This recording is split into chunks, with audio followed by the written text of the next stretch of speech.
Hi guys, in this tutorial I'm going to show you how to connect your Google Drive or your OneDrive accounts so that you do not have to zip a folder, download, extract, and then upload everything separately into your Canva. So I have one of the mockups here that I list for you guys in the Skool exclusives that you can use to make your own mockups for your digitals.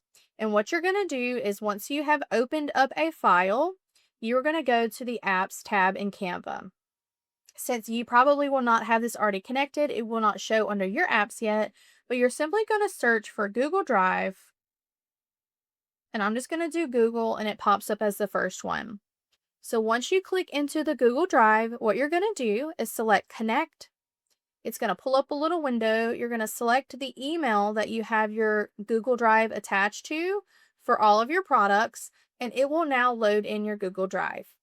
And why this is helpful is instead of you having to upload files directly to Canva, is I now put everything in my OneDrive and my Google Drives, and then all I have to do is go in here and let me show you a finished design.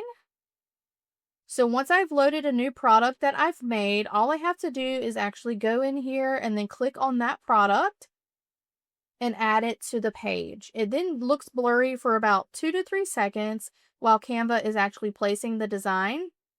And then you'll get a check mark once Canva has completed rendering that says Google Drive has successfully uploaded the media.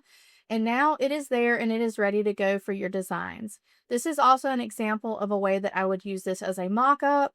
But after this, I would change my branding and also add a mock-up watermark for this so that someone couldn't steal it.